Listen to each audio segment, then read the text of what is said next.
আমাদের পার্টির পতাকা হাতে নিয়ে পার্টিতে ঘোষণা করেছেন। ওনাকে বরণ করে নিয়েছেন আমাদের দোলাই জেলা কমিটির সর্বোচ্চ নেতৃত্ব দোলাই জেলা কমিটির সম্পাদক শ্রদ্ধেয় রঞ্জন দাস। উনি নিজের অভিজ্ঞতা থেকে এখন আমাদের সামনে কয়েকটি কথা বলবেন।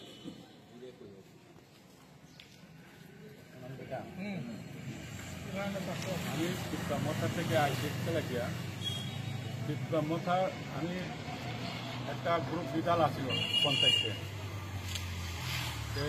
যে কোনো সময় মিটিং মিছিল হইলে চিত্রামথা আমার কথা তারা বেশি শুনে না, রাখে না, দাম দেয় না আমারে।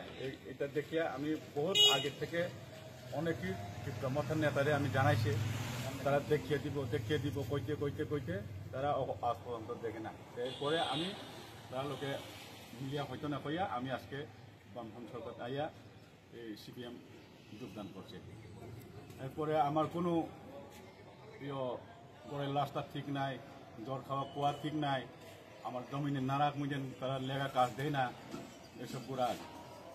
লক্ষ্মী পূজার দিনে যত বৃষ্টি আমি প্রায় 1.5 ঘন্টা মতন আইলের সড়কের উবাইয়া পরে জলটা কমিয়া আমি বাইক পার হওয়ার লাগছে। চিত্রামথার নেতাগুলো এখানে চেয়ারম্যান আছে, অমুক আছে, তারা সব কইতেছে পরে হইব 21 থেকে চিত্রামথা অহন পর্যন্ত আছে। কই অহন পর্যন্ত আমার তো কেউ কিছু দেয় না, যে আমি টাইমের পিছনে হাতে মাগনা খাতাম, আমার কোনো একটা উপকার নাই, লাখটাও না, জল খাওয়া কুয়াও না, কিছুও না, আমার ভাই বোনের কোনো বাগান সাগান এমনও না। এটা দেখিয়া আমি তারা লোকে আর থাকাম না কইয়া আমি আজকে এই সিপিএম পার্টির যোগদান করছি। পরের লাশটা ঠিক নাই, জ্বর খাওয়া কুয়া ঠিক নাই, আমার জমিনে নারাক মুজেন তারা লেগা কাজ দেয় না, এসব পুরা। লক্ষ্মী পূজার দিনে যত বৃষ্টি আমি প্রায় 1.5 ঘন্টা মতন আইলের সড়কের উবাইয়া পরে জলটা কমিয়া আমি বাইক পার হওয়ার লাগছে।